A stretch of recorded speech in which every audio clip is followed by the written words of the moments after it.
bust through the crazy month. Shut your mouth. Shut your mouth. Shut your mouth.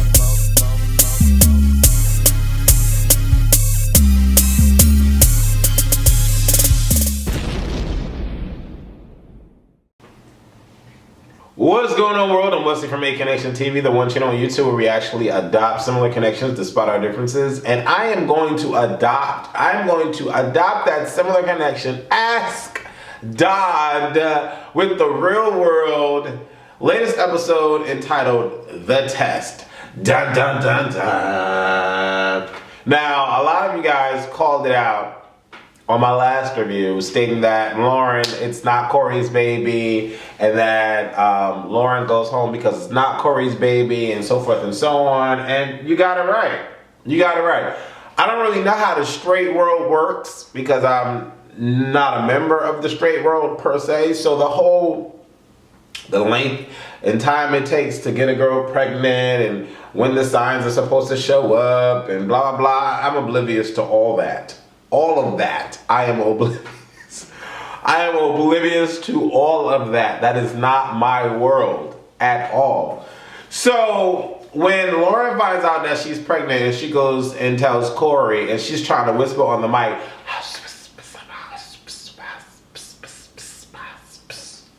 what?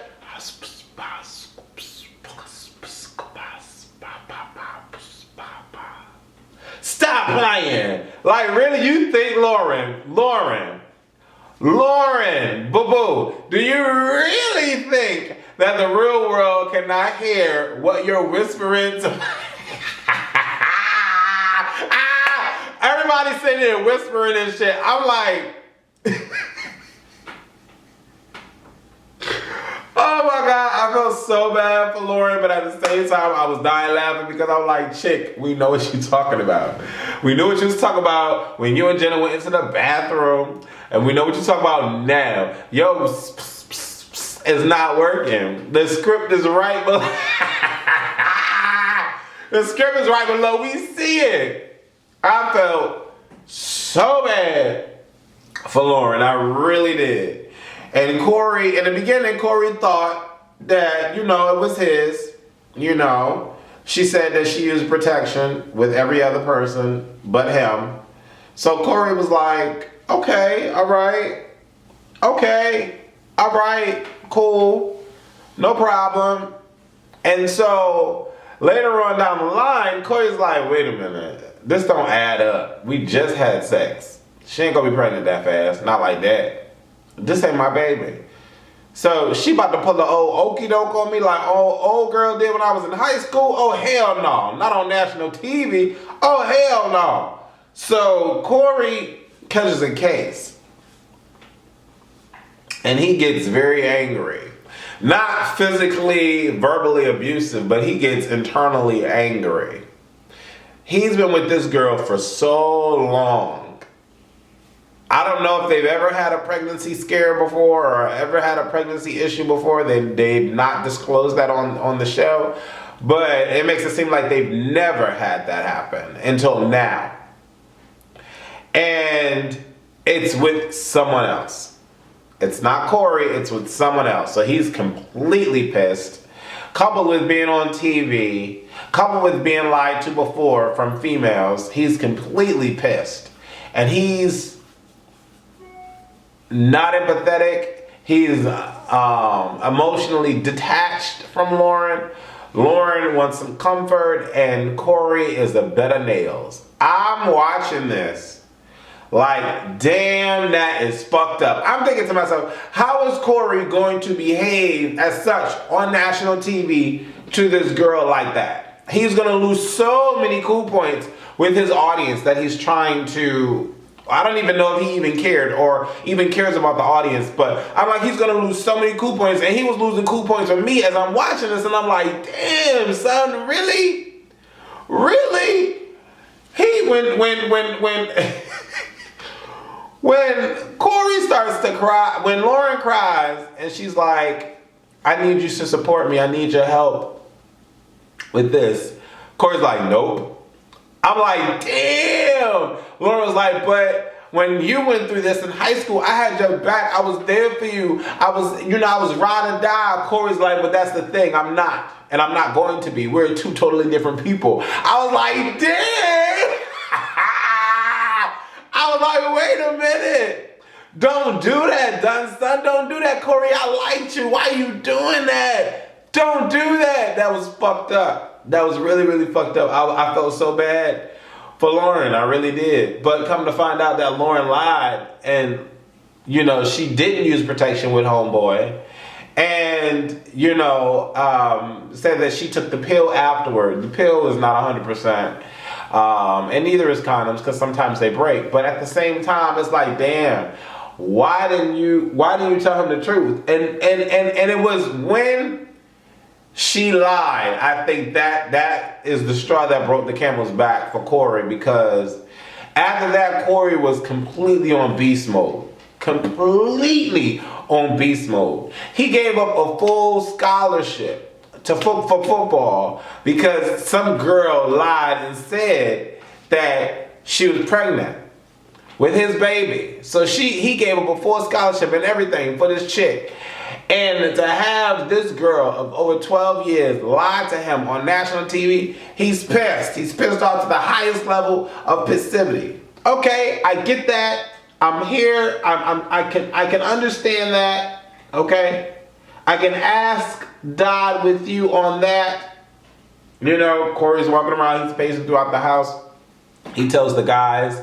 The guys are like, damn, that's crazy. The guys even told him, son, she ain't gonna be pregnant by you that fast. Something's up. The guys are like, something's up, G. You need to check her. That whole situation was intense. It really was. Then we moved to Jenny and Brian. Jenny and Brian have this weird relationship. They're in their own world. So far so that Jenny doesn't even know that Lauren is pregnant until they go out to the club. But before then, we see Jenny and Brian trying to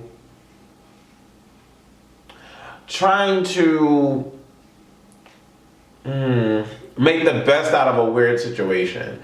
Brian doesn't want to have sex with Jenny. I'm thinking that's interesting. Looking at Brian, I would not think.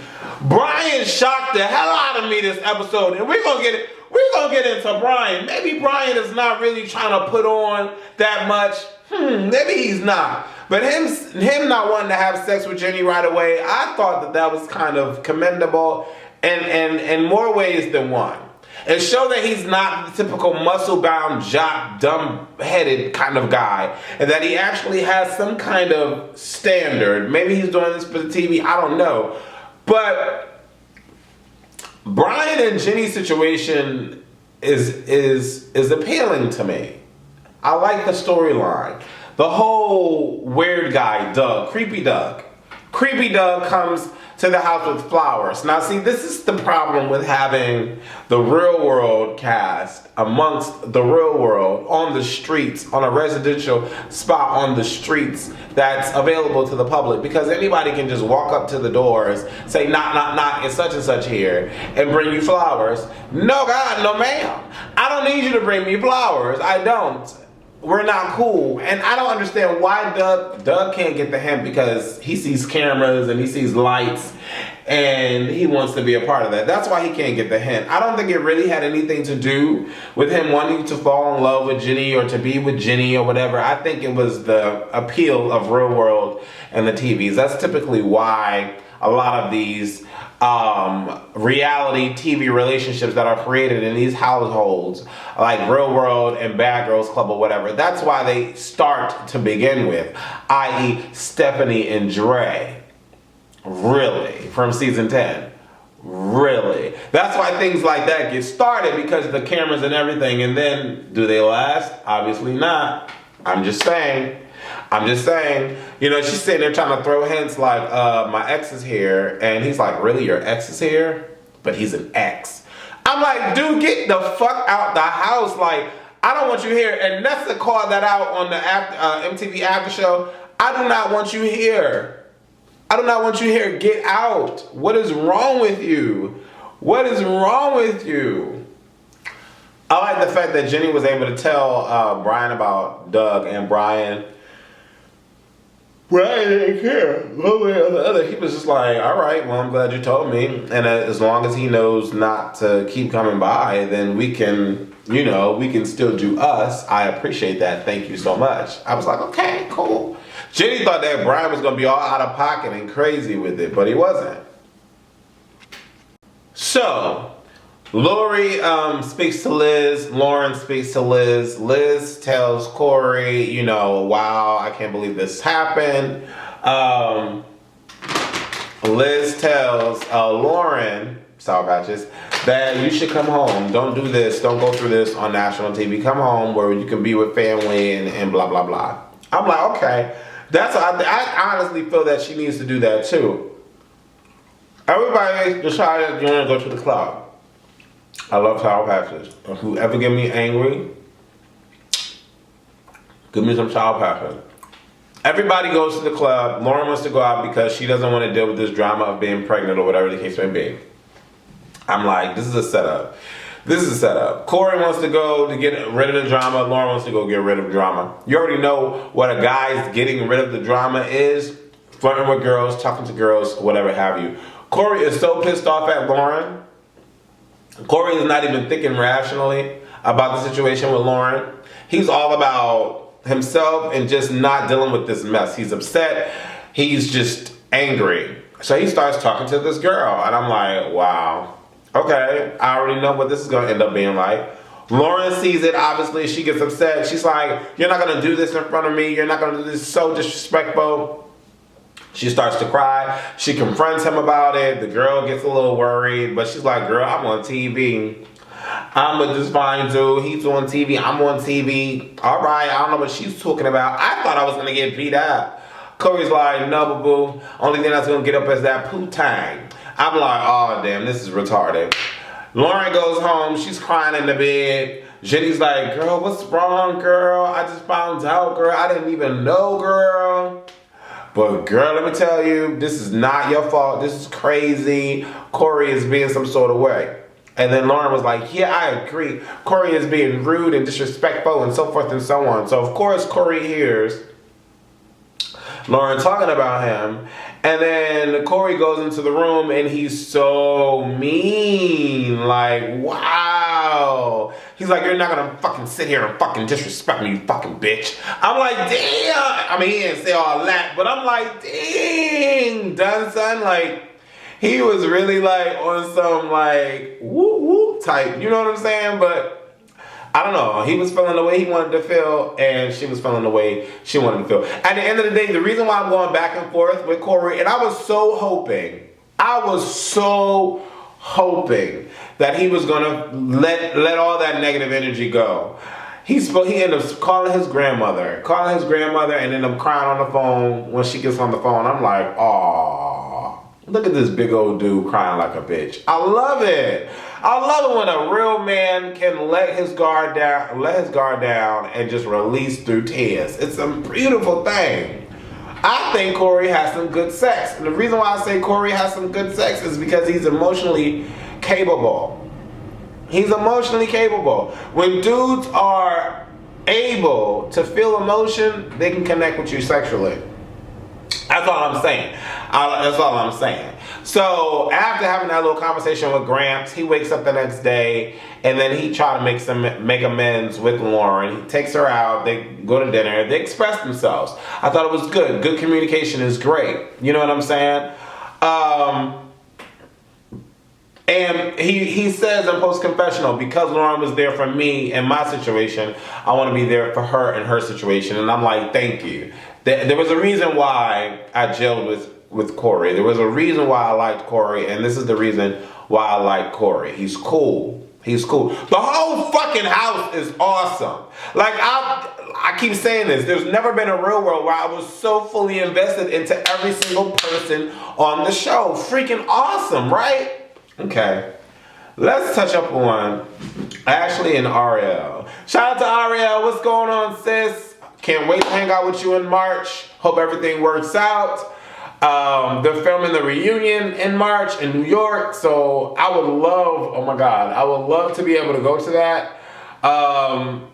That would be awesome if I could go to that.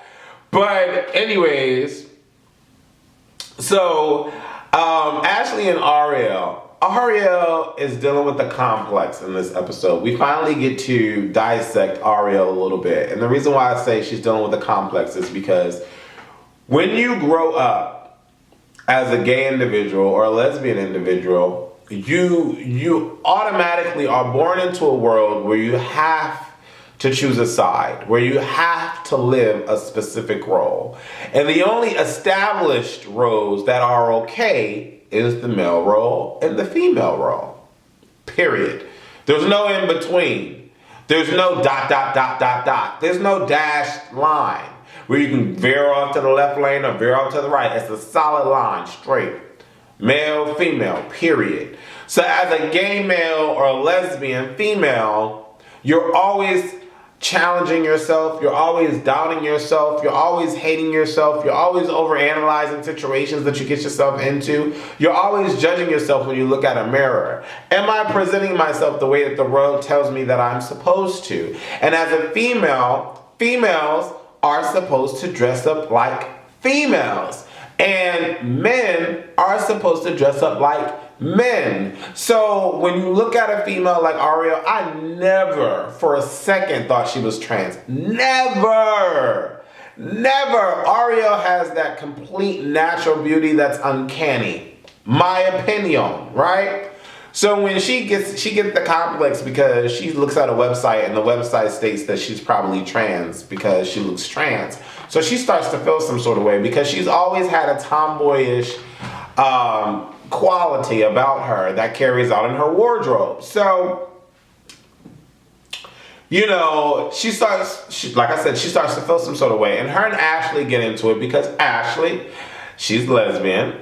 Ariel's ex, might as well say girlfriend because they're treating each other like they go out with each other.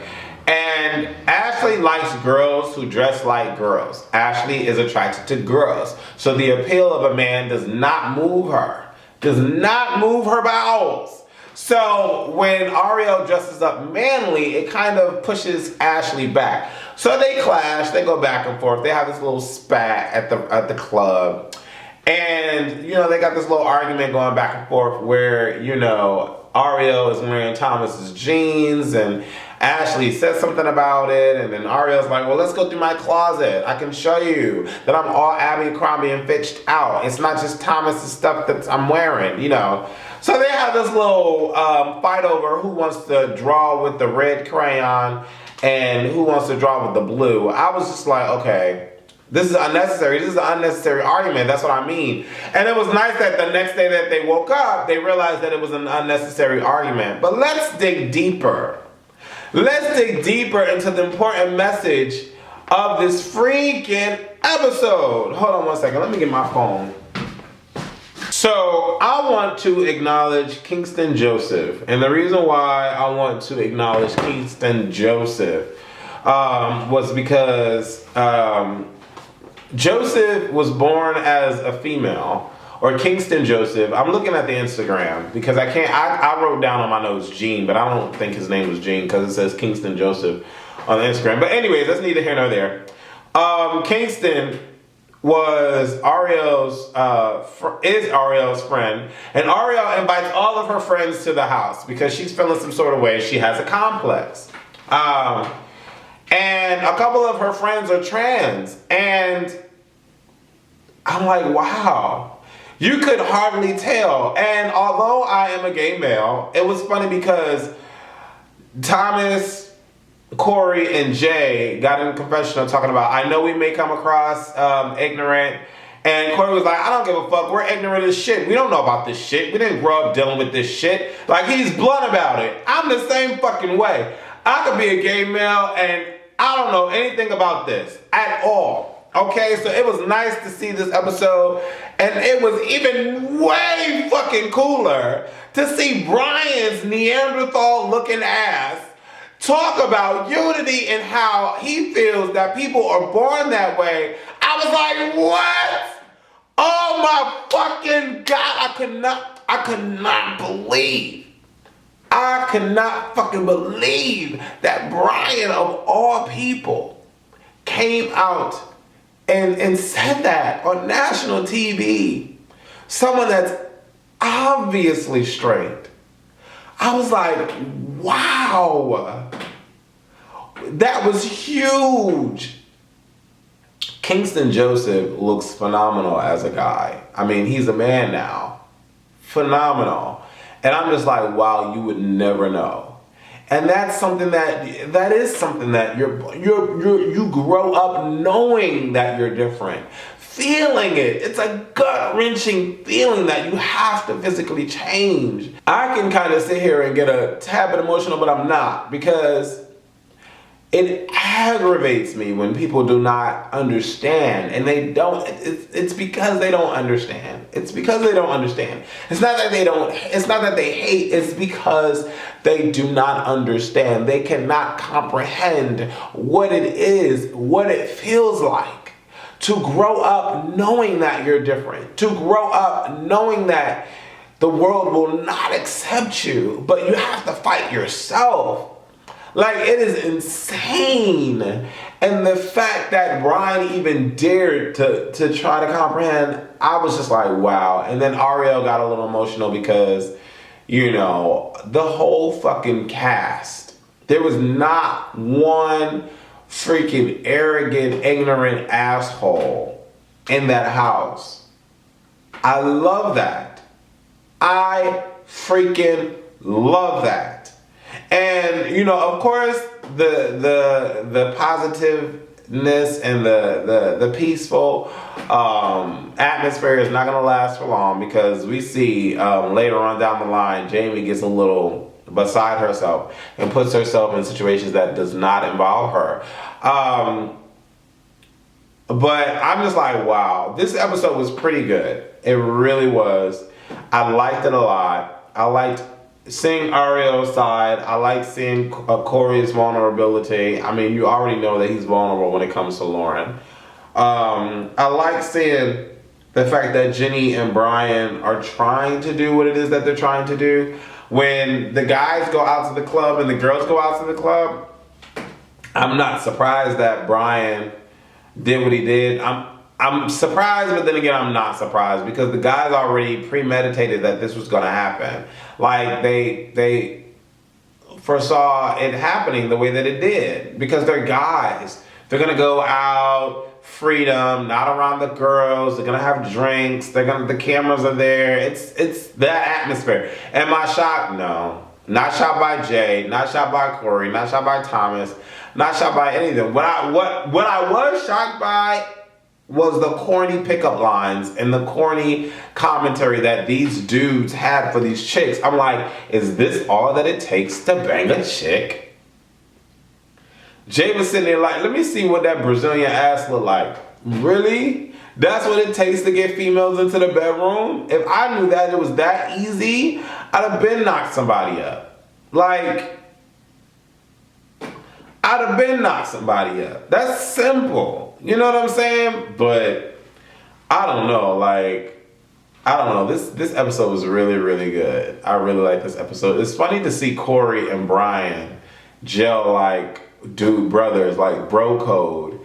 The next episode, like Jenny and Corey definitely have a friends with benefits relationship. I have not seen any display of emotion amongst them two at all. Jealousy, anything. That's fucking awesome. Of course, now that the exes have come back into the situation, they're just friends, so we can't even entertain the thought anymore. But I don't know. I really like watching The Real World season 29. I don't know what you guys think about the show, but it's awesome. You should definitely check it out. I'm Wesley from Aconnectiontv. Thank you so much for watching. Later.